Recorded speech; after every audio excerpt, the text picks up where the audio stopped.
Congratulations, ক্যাপ্টেন্সিটা কেমন উপভোগ করলেন আর ম্যাচটা জিতে মানে কোথায় মনে হচ্ছে যে আপনারা এগিয়েছেন? না, প্রথমত ম্যাচ জেতা উইন ইজ উইন, এটা তো সবসময় আনন্দের বিষয়। আর ক্যাপ্টেন্সিটা আছে আমি একদম নতুন, আমি মনে হয় এরকম ভালো লেভেলে এরকম কখনোই ক্যাপ্টেন্সি করি নাই, বাট এটা আমার প্রথম ছিল, আমি একটু এক্সাইটেডও ছিলাম, প্লাস ওভারঅল মিলে আলহামদুলিল্লাহ। ওকে, সেকেন্ড ওয়ান। রানটা ডিফেন্ড করা কতটা কঠিন ছিল? ডিউ অনেক বেশি ছিল। রাতের খেলা তো ডিউ থাকবে, বাট আমার কাছে মনে হয় যে টস জিতে ব্যাটিং নেওয়াটা এটার কোচের একটা ভালো ডিসিশন ছিল। দেখেন আমাদের কিন্তু ব্যাটিং লাইন আপ অত বড় ছিল না, তো সেই ক্ষেত্রে আমাদের বোলিং সাইডটা অনেক স্ট্রং ছিল, আমাদের মনে হয় টসটা অনেক ইম্পর্টেন্ট ছিল, সেটা আমরা ভালোভাবে ইউটিলাইজ করতে পারছি। সামনে আপনাদের প্লেয়ার আসতে পারে, যে গ্যাপগুলো আছে সেগুলো ফিল আপ করার জন্য। হ্যাঁ, অবশ্যই আশা করি তো নেক্সট ম্যাচ থেকে আমরা 4টা ওভারসিজ নিয়ে খেলতে পারি।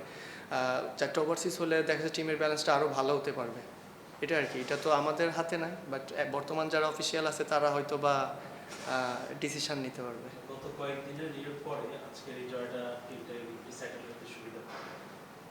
হ্যাঁ, আপনি সিচুয়েশন যেমনই থাকুক না কেন, আপনি দেখেন আপনি যখন খেলার ভিতর ঢুকবেন তখন তো আপনার পুরো এফোর্টই খেলার ভিতর থাকবে।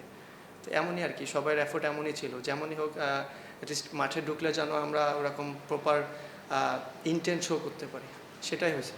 ওকে, থ্যাংক ইউ। আপনার সকাল থেকে যদি চিন্তা করেন, মানে হুট করে একটা নিউজ আসলো, তারপর আপনারা বোর্ডের সঙ্গে বসলেন, আপনাদের টিম ম্যানেজমেন্ট অনেক চেঞ্জ আসলো, আপনি ক্যাপ্টেন হলেন, আজকে ম্যাচ খেললেন, ওভারঅল বিষয়টা যদি একটু বলেন, আপনি যখন ক্যাপ্টেন হলেন তখন টিমকে আসলে কি বলেছেন আর কি, বা কিভাবে আপনারা এই গেমটাতে এসেছেন, মাত্র 2টা ফরম্যাট নিয়ে এসেছেন? দেখেন এরকম কিছু না, নর্মালি ফরেন যেমনই ছিল তেমনই খেলতে হতো, বাট আমার মনে হয় এটা যে আল্লাহ রিজিকের একটা বিষয় থাকে, যে আল্লাহ হয়তো ভেবে প্ল্যানিং করছে আমাদের এইভাবে হবে, বাট দিন শেষে আমি বললাম যে যতই ঝড় তুফান যাক না কেন, বাট খেলা তো মাঠের ভিতর, আপনি যখন 22 গজে ঢুকবেন তখন আপনার মেন্টালিটি খেলার জন্যই থাকবে। আপনার কি মনে হয় যে আপনার এখন যে টিমটা আছে সেটার সঙ্গে যদি আরো 1-2 জন ফরম্যাট আপনি বলতেন যে হবে, তখন আপনারা চ্যাম্পিয়নশিপের জন্য বেশ ভালোভাবে ফাইট করতে পারবেন, মানে আপনি না, মাত্র তো খেলা শুরু করছি, আসলে এত তাড়াতাড়ি এত বড় স্বপ্ন দেখাটাও ঠিক হবে না, বাট স্বপ্নটা আমার মনে হয় ভিতরে থাকলে ভালো। ওভারসিজ যদি আরও 2টা সাথে হয় অবশ্যই ডেফিনেটলি টিম কম্বিনেশন তো অনেক ভালো হবে। দেখেন টি-20 খেলা এনিথিং ক্যান, যে কোনো টিমরে যে কেউ হারাই দিতে পারে, তারা যদি ওয়েল ব্যালেন্স থাকে, এটাই ব্যালেন্স হলে তো আমরা অনেক কনফিডেন্ট থাকবো। Thank you. তারিন ভাই। ক্যাপ্টেন যে অফ দ্য ফিল্ডের কেওস এগুলা একপাশে রেখে আজকে খেললেন, পারফর্ম করলেন। জানি না, যদি বলি যে ওখান থেকে একদিন আগে আপনাদের যে ফ্র্যাঞ্চাইজি ওনাররা ছিল তারা সরে গেছে, ওখান থেকে বিসিবি টেক ওভার করলো। সবকিছু মিলে আপনার জার্নিটা যদি সাম আপ করতে বলে লাস্ট 2 দিন আর কি, আজকে কালকে 2 দিন মিলে যদি জার্নিটা সাম আপ করতে বলি যে হাউস দ্য টিম স্মুথ, আপনারা চিন্তা করছেন? দেখেন আপনারাও যেভাবে নিউজ করছেন বা আপনারা যেভাবে জানেন যে আসলে এটা একটু ডিফিকাল্ট ছিল, বাট বললাম যে দিন শেষে ক্রিকেট খেলা, যে আমরা তাড়াতাড়ি মানিয়ে নিয়েছি এটা important, but as a player হিসেবে স্বস্তির একটা জায়গা থাকে, সেটা হয়তো বা আমরা এটা জিনিসটা দেখা যাচ্ছে খেলার ভিতরে হতে পারতো, বাট খেলার শুরুর আগেই জিনিসটা সলভ হয়ে গেছে, জিনিসটা এই জন্য এই জন্য হয়তো বা প্লেয়ারদের জন্য ভালো হয়েছে। ওনারশিপটা চেঞ্জ হওয়ার পরে একটু রিলিফ পাইছেন কিনা? না, সেটাই তো বললাম, হ্যাঁ হ্যাঁ অবশ্যই, সেটাই তো বললাম যে খেলা শেষ হওয়ার মানে হইতে পারতো না, খেলার মাঝপথে এমন একটা দুর্ঘটনা হতে পারতো, তো খেলা শুরুর আগেই সেটা কমপ্লিট হয়ে গেছে, এই জন্য সবাই একটু ফ্রেশও আছে, প্রেশার আমার মনে হয় এখন কারোরই প্রেশার নাই, সবাই মেন্টালি ফ্রি, এখন ক্রিকেট খেলতে পারবে। ওকে। আপনি পিপিএল অপশনের একটা স্ট্যাটাস দিয়েছিলেন, আপনার কাছে আপনি ডিরেক্ট সাইনিং এ টিম পেয়েছেন, আপনার কাছে কি মনে হয় অপশনে গেলে আপনার একটু বেটার অ্যামাউন্ট পেতে পারতেন? আর এই টিমটা নিয়ে কি শুরু থেকে আপনাদের মধ্যে একটা ডাউট ছিল? না, ডাউট বলবো না, দেখেন আমি যখন অকশনে যাই আমারে থাকে না যে অনেক ফ্র্যাঞ্চাইজি আমার নক দিচ্ছিল যে আমি জানি অকশন থেকে চলে আসি, এমন আর কি, জাস্ট এই জিনিসটা এমন আর কি, বাট আমার মনে হয় আমার ডিসিশনটা রাইট ছিল। আমি হয়তো বা ফ্রিতে গেলে হয়তো বা আমার কাছে মনে হয় হয়তো বা আবার নাও হইতে পারতো, বাট এইটাই আর কি।